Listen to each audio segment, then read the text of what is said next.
Hey, what's up? Hey Stefan, how are you doing today? I'm good, man. How are you? Yeah, I'm very, very good. My name's Jim Good. Edwards. I work for a publication called the Mirror Sport Online here in the UK. Okay. Good stuff. So first of all, congratulations on getting the fight. I always ask everyone when they get a fight, was this one that you asked for, or was it one that the UFC kind of presented to you? Well, we were supposed to fight somewhere last year, but that didn't go through. So it was definitely a fight in the back of our heads. And when the UFC told us they were coming to Holland, this was one of the fights that just came up. That was made a lot of sense to make. So I'm really happy with the fight, and I can't wait to throw down May 8th. Obviously, Bigfoot brings quite a unique set of problems for you. He's obviously got a very tall build like yourself, but what particular things about his game do you think are going to give you problems or that you're particularly watching out for? He's a big, powerful dude, so you don't want him to hit you, of course. So I need to stay on the outside, use my speed to pick him apart, land my shots. I think his top game is dangerous, but I'm not too worried about that. I've worked on my wrestling tremendously last year, and I feel that I'm just a better fighter. If I fight my fight, then I don't see him winning this fight. So. Of course, you alluded to the fact earlier that the fight's taking place in Rotterdam. It's the first time the UFC have ever been to Holland. How much does it mean to you to be involved in I guess that sort of achievement? Yeah, this was always one of the things that I really wanted to do with the UFC fighting my home country, and especially because the martial arts in general had a bad name here, and people had some bad experiences with it in the past. Now people accept it, and of course there's always people that don't like the UFC that are against it, but you'll have that everywhere. It's a really big thing for me to be fighting here. I can't wait to throw down in front of my friends and family, and I can't wait to walk into red, white, and blue arena. Of course, and tell me about yourself right now. Are you kind of based in Rotterdam or Holland, or are you in America at the moment training? I'm based in Florida. I train with the Black Bulls full time, and I'm loving it there. I've improved tremendously, and I really feel that is going to pay out this fight. The last couple of weeks of training have been the best weeks I've had since I've come back after a long layoff, and that's gonna translate perfectly into what's gonna happen in the cage. So.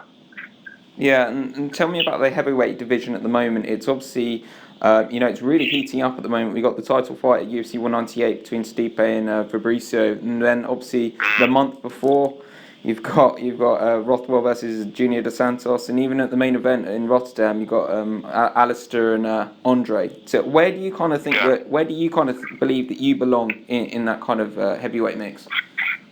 I haven't really showcased my skill set to its fully after my comeback, and I really feel that I'm going to do that this time. If I do that, I feel I fit in right at the top. I destroyed Stipe Miocic 3.5 years ago.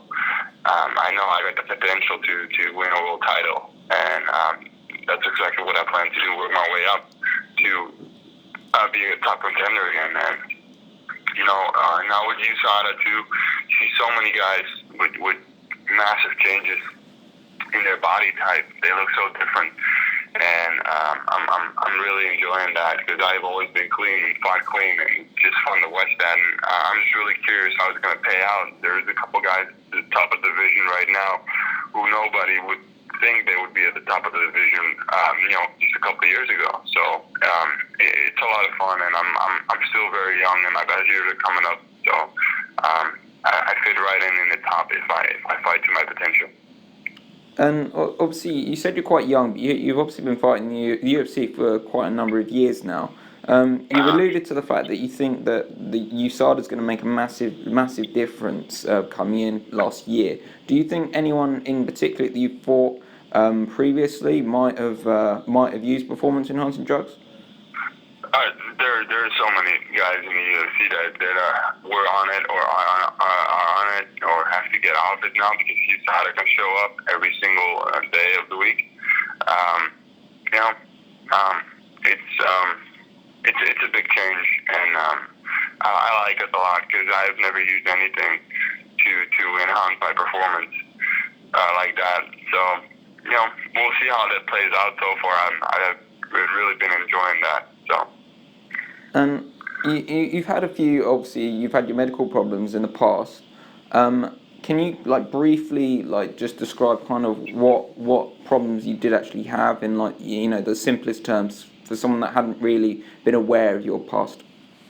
Well, after my fight with Mark Hunt, which I lost because I got really fatigued later in the fight. A couple months after the fight, they found I got a bicuspid aortic valve.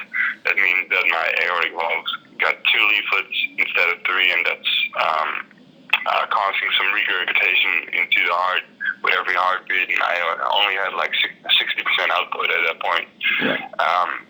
They tried to fix that with medication, and that's been really successful because the regurgitation has gone back tremendously, and I feel a ton better. And my heart has shrunk because there's no more regurgitation into the left chamber anymore after every heartbeat. So I function much better now. Great. And are there any specific precautions or tests you have to do before you compete, or your medical bills are passed and you're just all clear? Yeah, I get checked by a top cardiologist every 3 months. And that is just to see how it's progressing because my heart is super healthy. I got a heartbeat of 40 beats a minute in rest, and it's just to have a good view on how it's progressing and if everything's going well. So they've got no worries at all about me doing this. Do you believe you kind of made the most of your assets that you have yet, or are we yet to see the best of Stefan Struve? The best is yet to come. I think people have seen glimpses of what I can do.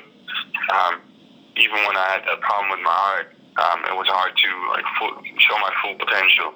But I know what I can do, and if I bring my game to the cage, like I've been training and sparring in the gym the last couple of weeks, he's gonna take a nap May 8th. And finally, Stefan, what does a win do for you in Rotterdam in May, and where do you kind of see yourself being by the end of 2016? It will probably put me back in the top 10. Although I don't really care about rankings because if you win a couple fights, you can be the number 3. Just look at Andre Arlovski or Alistair Overeem or whoever went through that period of time and are back on top right now. I just plan to win 3 fights this year. Make a nice streak, and that way fight my way back to the top, and we'll see who comes on my path. Stefan, thanks for your time today. I will see you in May in Rotterdam. Awesome. Thank you. Have a good day. Cheers, man.